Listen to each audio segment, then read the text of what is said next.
afternoon, everyone, and thank you for joining us today. My name is Alicia Dugan, and I'm an assistant professor at the University of Connecticut School of Medicine and a faculty member at Center for the Promotion of Health in the New England Workplace, or CPH-NEW.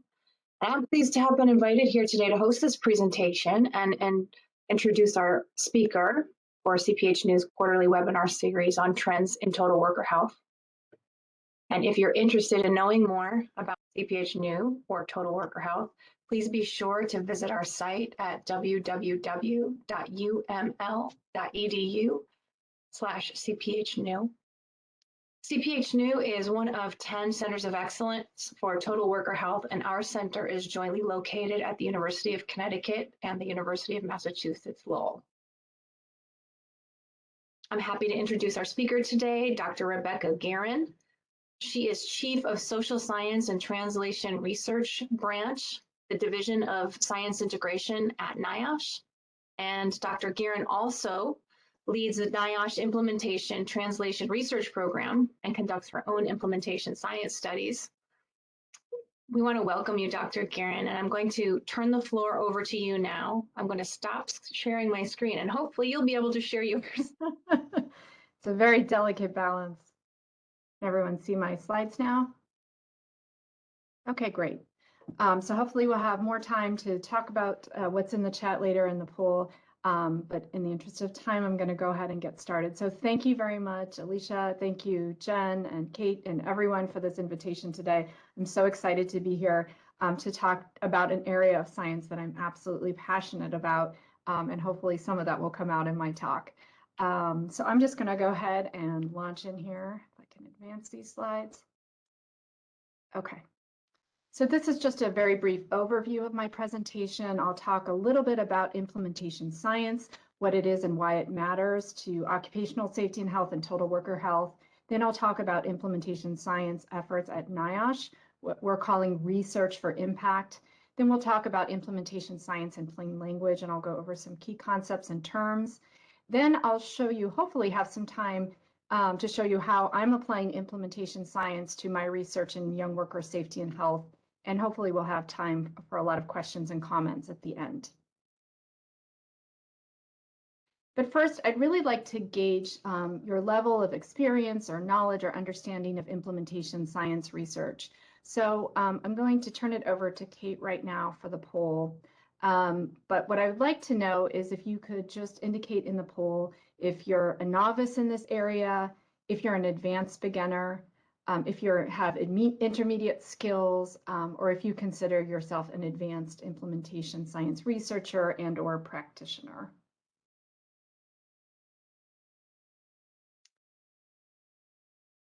Intermediate, I'm seeing some responses coming in. So I guess, Kate, I'm having people look over at the right-hand side of their screen. Intermediate, beginner, advanced beginner, okay, novice, advanced. Okay, great. So we have, it looks like we have a diversity of experience levels in the audience, so that's great. So for some of you, this will probably be an overview of information that you already know about, hopefully with a new spin on it. And for many of you, this might be your first exposure time hearing about some of this content. So I'll look forward to hearing more of your comments and questions. If you're needing clarification or want to learn more, I have lots of resources at the end. So thank you for that. I'm going to go ahead and advance my slides. Okay, so we've all heard about the evidence to practice gap in public health. And it's defined on this slide as the difference between what we know from the best available research evidence and what actually happens in current practice. So the leaky pipeline that hinders the transfer of scientific knowledge to practice is depicted on this slide, and it's characterized by the 17 years it takes to turn just 14% of original research to the benefit of program recipients. And closing the gap between basic research and population health is a complex challenge, but an absolutely necessary one to ensure that all people, including workers, benefit from substantial investments in science and public health. So there are numerous gaps in bringing occupational health and safety research into sustained practice to benefit workers and communities. Effective occupational safety and health interventions are not broadly adopted and implemented leaving promising interventions sitting on the shelf. For example, according to research from Lucas and colleagues, only 17% of U.S. fishing safety research has been adopted in workplaces to benefit workers. And reasons for these gaps are numerous, including the complexity and diversity of many U.S. workplaces and difficulty accessing many work sites and workers. So we really saw this during the COVID-19 pandemic, as well as a lack of fit of interventions with the local context. So, for example, as is illustrated on this slide, even if a total worker health intervention is 100% effective, it's only as good as how and whether it is adopted widely, including in low-resource workplaces, employers choose to deliver it, it can be implemented consistently with quality, so with high fidelity, its intended recipients, so workers, including those, and perhaps especially those at highest risk, receive it, and it can be sustained over time. So if we optimistically assume 70% success for each of these steps above, we can only expect to see a 17% benefit to workers. But luckily for us, the field of implementation science provides a toolkit of existing models, methods, and measures to help systematically bridge this gap between research and practice. So implementation science is defined as the study of methods to promote the adoption and integration of evidence-based interventions into clinical and community settings to improve our positive impact on population health and well-being. So on this slide, we have an example of the translational pipeline that depicts the stages of moving science from bench to bedside. So you've probably heard that expression before. So T0 translation, which is not pictured on this slide, focuses on the pre-intervention scientific discovery stage. The T1 phase emphasizes internal validity or efficacy. T2 translation involves effectiveness research. T3 translational research continues to assess effectiveness, but it may focus on how to make an effective intervention work in diverse multi-level settings and how it can be adapted to fit various contexts and resource constraints, such as in large versus small workplaces. Finally, T4 translational research is focused on developing the most generalizable knowledge about the positive and sustained health and safety outcomes at the population level. So T3 and T4 translation are often referred to as dissemination and implementation research. I will be focusing mainly in my presentation on implementation research. More and better integration of implementation science concepts across the translational continuum has been called for so that at the very beginning, when interventions are planned, they are designed for dissemination, implementation, sustainability, and impact. So on this slide are just some of the important considerations for implementation science. These are just a handful of them. Of course, there are many more. But first of all, we'll start with talking about context. So in implementation science, context is really considered queen, and it's been defined as a set of characteristics and circumstances that consist of active and unique factors within which the implementation of an intervention is embedded. So context is dynamic, it's multi-level, it cuts across economic, political, social, and temporal domains, and factors at the system, organizational, worksite, and individual level can serve as either facilitators or barriers, known as determinants in the implementation science literature, to implementation of innovations. Adaptability. So in implementation science, adaptation is inevitable and even desirable to meet the local needs and constraints of program providers and recipients. But some questions relevant to adaptability are, what are the core elements of that occupational safety and health intervention? So the things that cannot change, and what are the things on the adaptable periphery that can and need to change in order to be responsive to the needs of our end users? Representativeness, reach, and equity. These areas focus on reaching broader segments of the population and those most in need.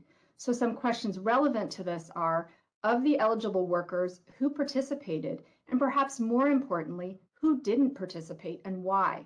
And what recruitment efforts could be made for more equity and inclusion?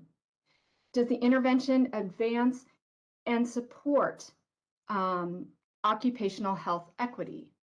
Sorry, I'm getting a notification here and I have to turn it off. Does it unintentionally enhance occupational safety and health disparities? So for relevance, do stakeholders find the effort a high priority, feasible, acceptable, and appropriate? Generalizability and scalability. What efforts are made to ensure the intervention can be scaled to other settings and delivered by other staff? And finally, sustainability. What are the startup and sustainability resources and costs the setting will need to consider for full institutionalization? What adaptations will need to be made to support continued use of the program and scale up to other settings and systems? So previous research indicates that relatively few occupational safety and health studies identify key contextual factors influencing program effectiveness. Contextual factors identified in total worker health studies may include the legal regulatory environment, such as state laws with respect to union representation, employer characteristics, policies, or benefits, including business size and the availability of health insurance coverage or paid sick leave, work organization, such as the presence of shift work, and social or economic factors such as income or the availability of community resources to support or promote health, safety, and well-being. So in summary, systematic methods are needed to better understand complex settings, processes, and interactions involved in total worker health interventions. And implementation studies will help move the field forward, ensuring effective total worker health interventions are put into practice, fit the context and needs of end users, are sustained, and can be scaled up and out to other settings. So the need to enhance rigor, theory use, partner engagement, and to increase the uptake of occupational safety and health interventions has been a long-standing topic of interest and concern in the occupational safety and health community and at NIOSH, going back in this timeline to the Intervention Effectiveness Research Conference in 1994, the first and second decades of the National Occupational Research Agenda, or NORA, and the NIOSH Research to Practice, or R2P initiative in 2004. A 2009 report by the National Academies of Science and an external evaluation from 2013 articulated the need to advance strategies to translate research findings and theoretical knowledge to implementable practices or technologies in the workplace. The Translation Research Program at NIOSH was established in 2016, and in 2019, efforts began coordinated with the NIOSH Evaluation Capacity Building Plan to refine the vision for and expand the reach of the NIOSH Translation Research Program. Under the NIOSH Evaluation Capacity Building Plan, we have stood up a cross-institute work group with representation from almost all of the NIOSH divisions, labs, and offices, including the NIOSH R2P office, to advance implementation research at the Institute and among our external partners and collaborators. Our group is engaged in a number of activities to advance implementation research, one of which is to come up with a set of common terms and definitions. So I'm just going to pause there because you may have noticed that up until now, I have been using the terms implementation research and translation research somewhat interchangeably. However, based on key informant interviews with NIOSH staff and external collaborators from the NIOSH centers, maybe some of you were involved, as well as an environmental scan of other government agencies active in this type of research, we found that NIOSH is really unique in using the term translation research to describe research activities related to moving research into practice. Other government agencies active in this space, and NIH is really the leader, especially NCI or the National Cancer Institute, use the language of the mainstream implementation science field. So going forward, we are suggesting that there is utility in NIOSH adopting more universal terminology and definitions so that we are aligning ourselves with the broader implementation science community. Other NIOSH external partners, including the Total Worker Health Centers and many of you out there, are already using the terminology of the implementation science field in your research. So that brings me to the definition of implementation research developed by our work group, which is summarized on this slide. So implementation research, previously translation research, studies the processes by which promising interventions are disseminated, adopted, implemented, sustained, and scaled equitably in real-world settings. It uses models, methods, and measures to systematically identify, develop, evaluate, and refine strategies to support these research processes. And it applies to all workplaces and workers, especially those who are at disproportionate risk for occupational safety and health hazards and risks. Note that this definition focuses on the science of implementation, so how it's actually done in a systematic way to create generalizable knowledge about what works for whom in what settings to improve the safety, health, and well-being of all workers, and how these efforts are sustained over time. So the figure on this slide is from a recently published manuscript in Safety Science, and it illustrates the steps involved in moving a promising occupational safety and health intervention from the discovery phase to sustained practice and impact. So this is similar to the model you saw earlier in my slides, but this one has been tailored for use by and for occupational safety and health researchers. Again, as with the previous model that you saw, dissemination and implementation research occur in the T3 and T4 phases included in the red rectangle. But for positive impact to be achieved, it's important to plan for implementation, dissemination, and sustainability from the outset, and to engage our partners on an ongoing basis across all stages of the research continuum. An important note is that the stages in this model are recursive and iterative, so information at a later stage informs research at earlier stages, and depending on the outcomes at any given time point, it may be necessary to go back to a previous stage. So on this slide, I'd like to present to you the NIOSH Research for Impact Framework, which is under development by the NIOSH Implementation Research Workgroup. It depicts the interaction of the 4 areas of research prioritized at NIOSH: basic or etiologic, surveillance research and surveillance activities, intervention research, and implementation, or formerly translation research. So to reiterate, implementation research aims to generate generalizable knowledge about the processes of taking promising occupational safety and health interventions into sustained practice. So central to the NIOSH Research for Impact framework are the diverse partners with whom we collaborate and the beneficiaries of our research. And surrounding the partners and beneficiaries and interwoven throughout the research lifecycle is research to practice. So as a fundamental guiding principle, R2P drives how we do what's done with science at NIOSH, and that is integrating knowledge generation and knowledge transfer with a strategic and deliberate focus on partnership, relevance, and impact. The framework indicates the iterative nature of the types of research prioritized at NIOSH. So for example, interventions developed through basic and intervention research and informed through surveillance activities can be the subject of implementation research. Finally, these efforts are circumscribed by concerns about achieving equitable and sustained impact. How these are measured and operationalized is a topic of ongoing engagement and interest by our workgroup. So now I would like to talk a little bit more about where the rubber meets the road in terms of doing implementation research at NIOSH and elsewhere. But first, I wanted to introduce you to a plain language explanation of implementation science for occupational safety and health. Some of you may be familiar with this. It's adapted from Jeffrey Curran's work. And this will help to orient us to important concepts and constructs in implementation science that I will discuss and illustrate on the next several slides. So first, you can think of the intervention, practice, or innovation as the thing. Efficacy and effectiveness research explore whether the thing works under controlled and real-world conditions. Implementation research looks at how best to help employers, workers, and workplaces do the thing.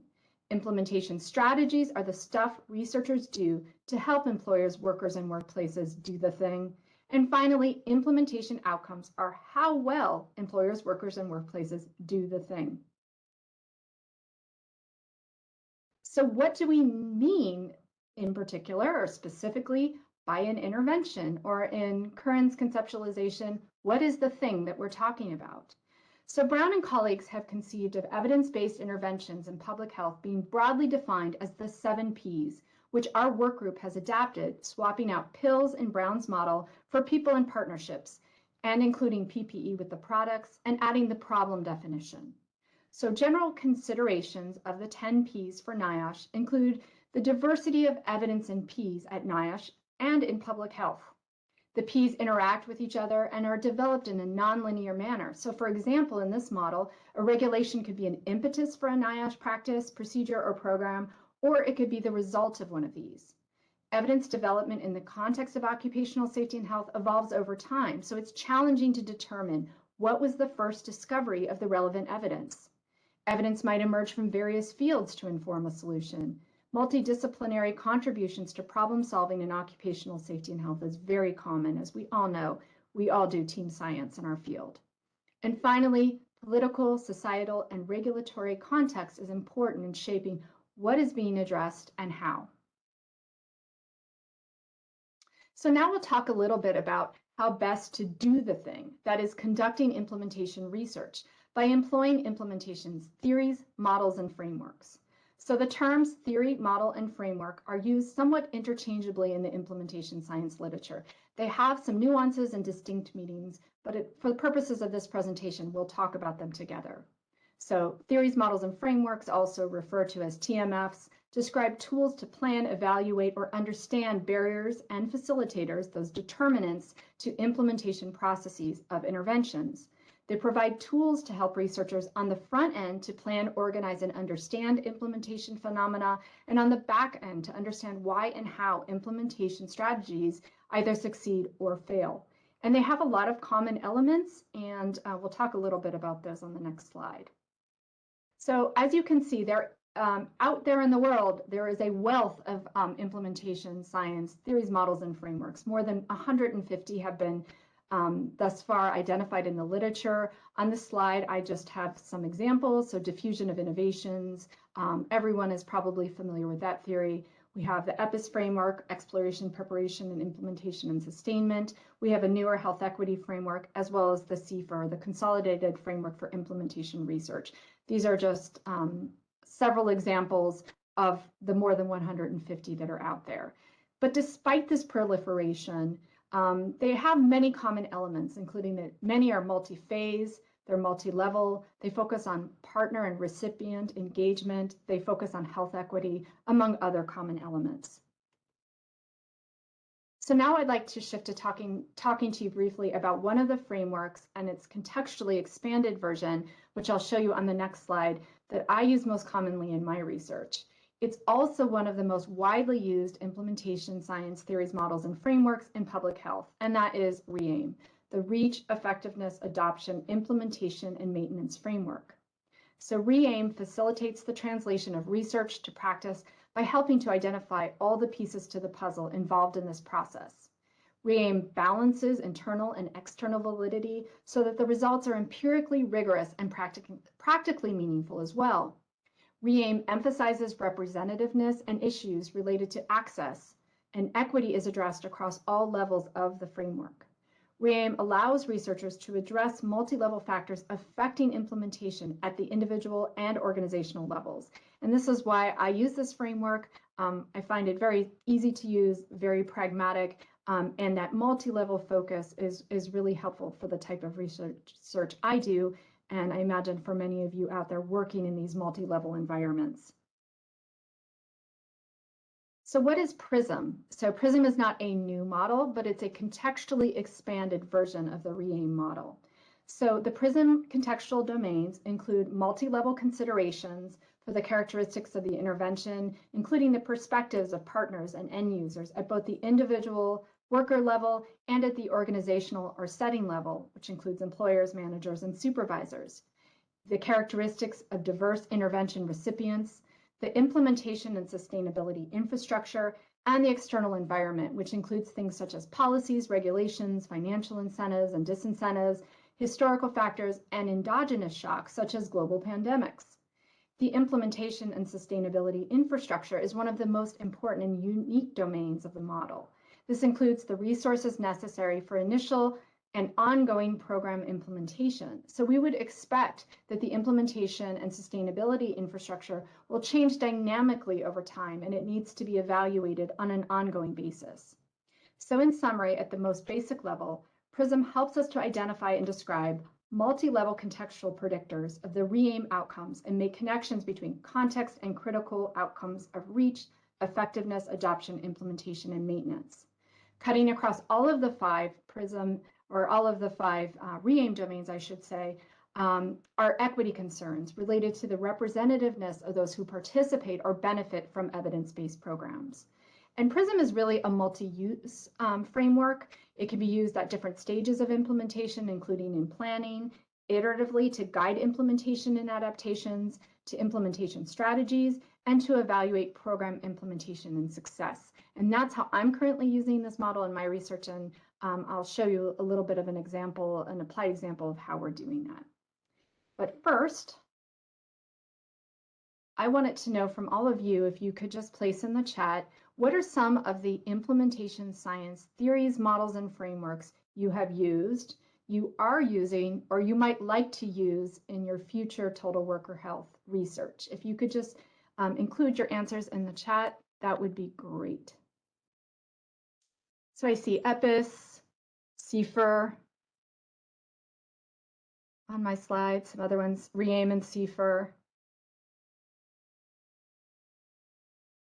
Any others? REAIM. Great, seeing a lot of REAIM. Okay, diffusion of innovations, EPIS. Any others? Okay, great. Well, I think that's pretty consistent. Diffusion of innovations, yeah. REAIM, great. So those are the four that I have sort of called out are some of the more commonly used theories, models, and frameworks, but there certainly are a wealth of them out there. And so I'll have an opportunity to share with you a tool if you're interested in exploring these further. I'm going to go ahead and advance my slides at this point, and we're going to talk now about implementation strategies. So an important step in understanding implementation studies is to distinguish between implementation processes from the evidence-based interventions that they seek to implement. So implementation strategies are methods or techniques used to enhance the adoption, implementation, sustainment, and scale-up of a program or practice. So types of strategies are discrete, so those are single actions or processes such as reminders, audit and feedback, or supervision, or they can be multifaceted, which includes a combination of multiple discrete strategies such as training and consultation, some of which have been protocolized and branded. So the expert recommendations for implementing change, or the ERIC strategies from Powell and colleagues, is a taxonomy for implementation strategies to guide implementation research and practice. It was originally developed for use in mental health service settings, but it's been adapted for many settings and contexts, including for use in schools. So ERIC identifies 73 discrete implementation strategies that can be grouped into 9 categories, and you can see these on the slide. So for example, the train and educate stakeholders consists of multiple strategies, including using train-the-trainer methods and making training interactive. So it's common to use multiple strategies or strategy bundles during implementation to address multiple determinants, again, those barriers and facilitators to intervention implementation. We need more research, generally in the field as well as in occupational safety and health, on tailoring implementation strategies to context using robust and systematic methods. A final note is that it's really important to have a systematic process for linking barriers and facilitators with the implementation strategy. The selection of strategies may vary depending on the phase of implementation and may require a variety of techniques to ensure that the strategies fit the needs of the local end users and your local context. And I'll have an example of that later. So another important step in understanding implementation studies is to distinguish between implementation outcomes and effectiveness outcomes. So the outcomes assessed in implementation science research are related to, but are distinct from those assessed in intervention studies. So generally speaking, implementation outcomes are related to the effects of implementation strategies, while effectiveness outcomes are intended to analyze the impact of the program, policy, or practice on the targeted health outcomes, such as a reduction in work-related injuries or improvement in work-related stress. Proctor and colleagues developed a frequently cited taxonomy of 8 conceptually distinct implementation outcomes that you can see in this table, from acceptability, adoption, appropriateness, cost, feasibility, fidelity, penetration, and sustainability. In sum, implementation outcomes are key intermediate outcomes that are critical for monitoring the successful implementation of evidence-based programs. And I want to make the point here, I don't have a separate slide on here, but it is important and possible to be able to assess implementation outcomes and effectiveness outcomes in the context of the same study. And I'll have an example of how we're doing that in one of our research studies. So these are not they're not necessarily mutually exclusive. It's just that they need to be considered in separate domains. So how is implementation actually measured and assessed? So there are a number of qualitative measures that have been developed and published in the implementation science literature, and examples of quantitative implementation measures that have been shown to be reliable and have validity data and meet the criteria for pragmatic use include the intervention acceptability, feasibility, and appropriateness measure. That's from Weiner and colleagues. This one is used quite frequently. Implementation leadership. This one is from Aaron's and colleagues. I also included on here organizational readiness for participatory OSH and well-being from your colleagues. And I think this is an area that I'm seeing more and more in the field of implementation science, this whole idea of organizational readiness for change. And it's so relevant to the work that we do in occupational safety and health, because we really are trying to make changes at the organizational level. So on this slide are just some of the key principles for defining, measuring, and sharing the success of effective program implementation. So it's important to define success at multiple levels, across multiple phases, and to remember evidence on what. So again, we're looking at our implementation outcomes and looking to see if our reach is equitable and we're reaching sustained impact for our end users and our partners and beneficiaries. Measuring and interpreting success using multiple methods and perspectives, always, again, engaging with our stakeholders and our end users and partners, and sharing success and our findings in ways that are relevant and can be used by our partners and stakeholders. So now I would like to shift gears and talk a little bit about how we're applying implementation science to young worker safety and health research at NIOSH. So in the United States, every minute, a young person under the age of 25 is injured on the job. And as you can see from this line graph from an MMWR that we published in 2020, younger workers are injured at higher rates than our adult workers, ages 25 through 44. And research suggests that young workers experience a cumulative burden of morbidity over their lifetimes when they suffer a serious job-related injury. And distal impacts of work-related injury may include family disruption, job loss, and economic hardship, suicidal ideation, substance use, and premature death. Adolescent workers under the age of 18 are considered an especially high-risk population, and this is an area of focus for my research.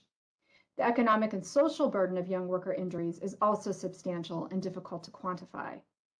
There are many contributing factors to the burden of young worker injury. And by the way, this disproportionate burden of injury on young workers, we've seen that for at least the past 30 years, if not longer.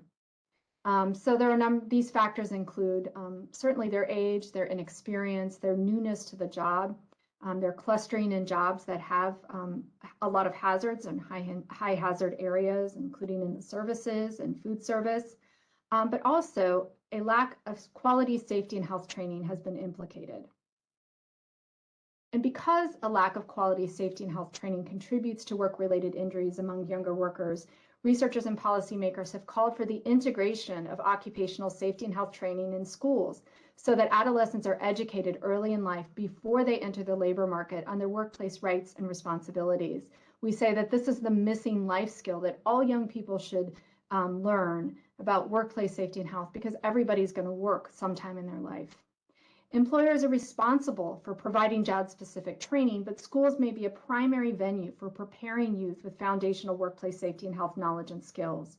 And we know that research from France reports that young workers who had received occupational safety and health education at school reported 2 times fewer occupational injuries than did young workers not having received this education while they were in school. So we think this is a very promising model for us in the United States as well.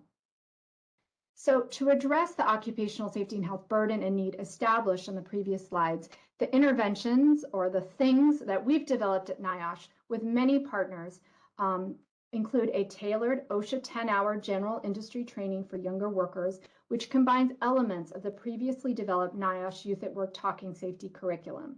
So the OSHA 10-hour training, many of you are probably familiar with it.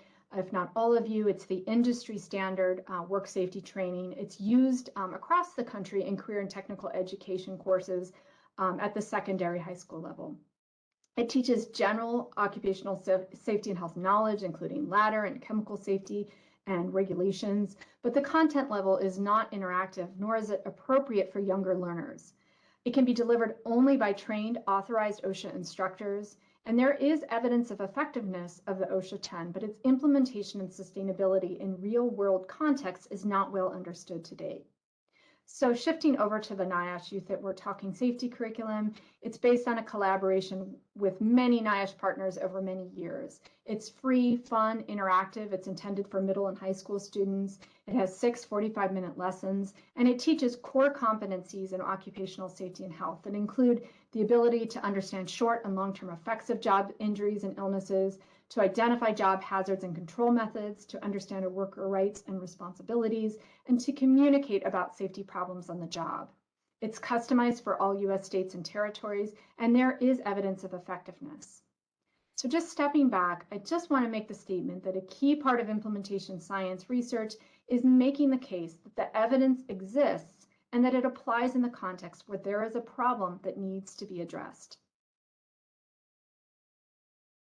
And to that end, we have conducted a quasi-experimental study on the effectiveness, adoption, and implementation of the Talking Safety curriculum in the Miami-Dade Public Schools, the 4th largest U.S. school district.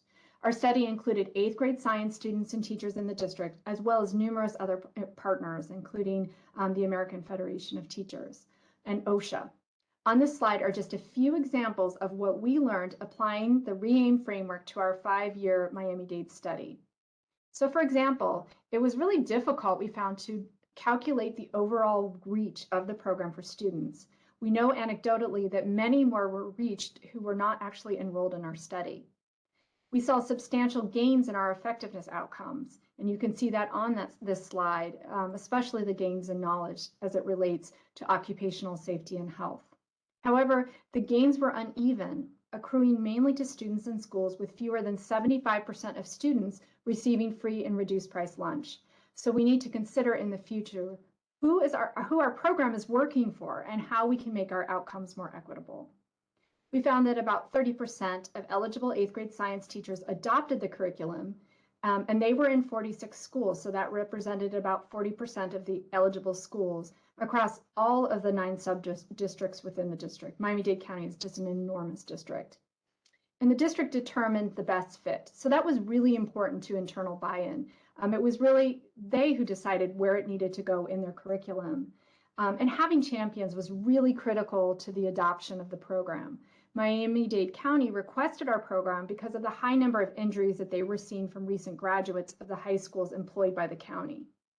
The curriculum needed to be adapted with extensive input early on from everyone involved in the implementation to meet the needs of the students and teachers who were receiving the program or delivering it. So in other words, we learned that the program really is not a one-size-fits-all solution, which is probably not too surprising to any of you who've done this type of work. So implementation with fidelity, that is, that the program was delivered as we had designed and intended it, covering our identified core components, was really important. And we found that teachers who implemented with higher fidelity got better outcomes from the students on those effectiveness outcomes, regardless of their some of the demographic factors that we collected for them, including their number of years teaching, which was surprising.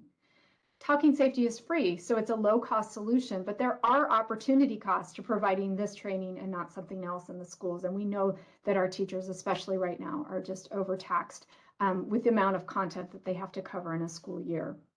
And finally, although the teachers and students really liked the program, we got great feedback on it, and it was integrated into the district pacing guide for 8th grade science, indicating long-term commitment to the program, COVID-19 intervened, and it has really been a humbling lesson to us that even the best designed and the best implemented program will not succeed over the long term if the social environment can't support it. So going back to that PRISM model, looking at those external factors are really, really critical, and some of them you cannot predict. So building on the past partnership with the Miami-Dade Public School System, we're now conducting a 5-year hybrid type 2 effectiveness and implementation study. I mentioned that, where we're looking at both effectiveness and implementation outcomes using implementation science methods, and models to implement, evaluate, and sustain the OSHA 10-hour general industry training, which we have tailored for use for younger workers in career and technical education programs in the health sciences. We're assessing multi-level effectiveness and implementation and context data for study teachers trained to deliver the intervention, the students and school administrators and community partners, including our friends at OSHA and the American Federation of Teachers. And you'll notice maybe that the timeline for this has been extended right as we were getting up and running. We had just recruited teachers, COVID-19 hit. So we have had a 2-year plus hiatus in the study, but we're just beginning our first wave of data collection. So I'm happy that it's getting back on the rails after a long break. So on this slide is an example of choosing an implementation strategy. So I mentioned that earlier about identifying barriers and facilitators, and then choosing the appropriate strategy to address those.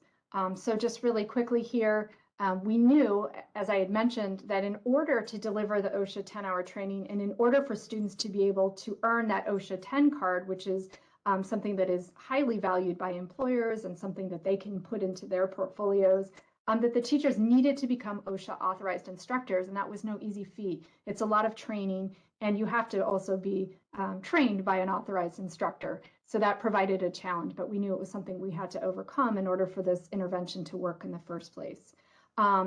So that is our implementation strategy, that the teachers are trained and become OSHA authorized instructors. And our mechanism is that by building awareness and by the teachers gaining knowledge of this content, that they'll be able to teach the content of the OSHA 10-hour to their students, and that will allow their students to become proficient and earn their OSHA 10 card and learn critical concepts in occupational safety and health.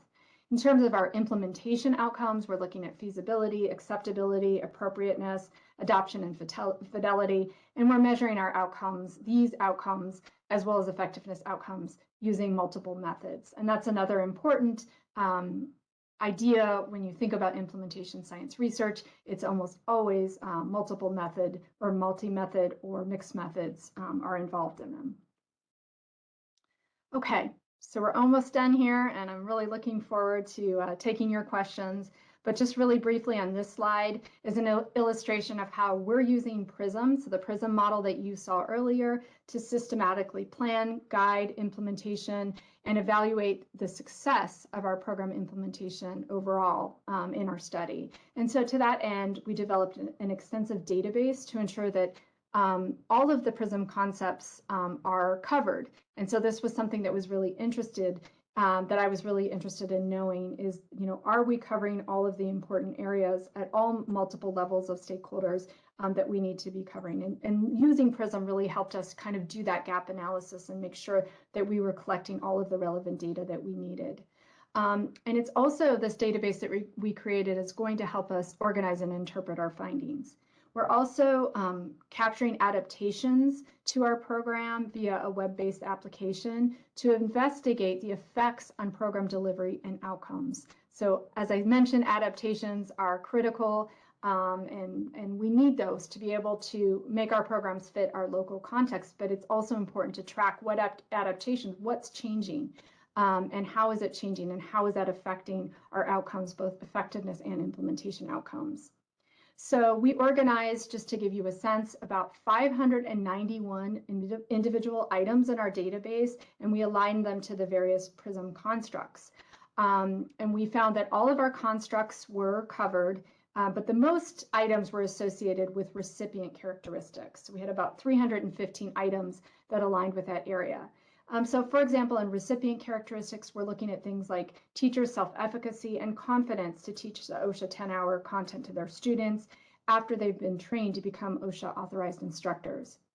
Implementation infrastructure, for example, we're looking at things about like how well the OSHA 10-hour training aligns with the district's overall career and technical education programs, the characteristics of that program, and their needs. And we're looking at both the teacher and administrator level for this.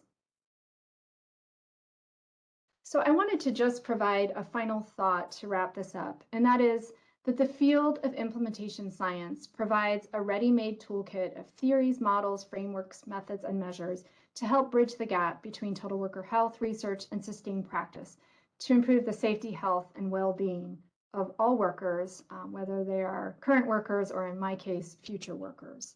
And I really look forward to your questions, but really quickly, I wanted to acknowledge a lot of my partners and contributors, including especially Dr. Borshika Rabin at the University of California, San Diego, Dr. Mia Downs in the NIOSH Implementation Research Work Group, Dr. Samantha Hardin at Virginia Tech, Dr. Russ Glasgow, who is the developer of the REAIM framework and a wonderful research collaborator, members of the National REAIM Work Group that I'm a part of, and Dr. Andrea Oken here at NIOSH, who's been a guiding light for the young worker research.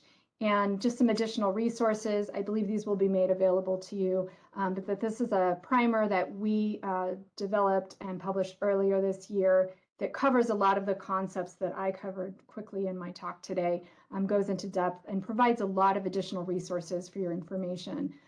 This article as well provides some more specific information as it relates to work and research in total worker health. And finally, coming soon is this third edition. I call this the Blue Book. This is one of the standard textbooks in dissemination and implementation science research, and I've contributed to a chapter coming out on implementation science research in OSH. And some great resources on the reaim.org website if you're interested in using REAIM and PRISM in your work. Or if not, you want to expand beyond that, I really highly recommend this tool that was developed by Borshika and her colleagues, and it helps you to navigate the world of dissemination and implementation theories, models, and frameworks to plan, select, combine tools. It's great just to go on the website and knock around there. There's a lot of measures on there, a lot of ideas for how you might plan an implementation study. So I am going to go ahead and end there and thank you, and I'll probably take a drink of water here. And I'm not going to mute myself because I might not be able to unmute myself.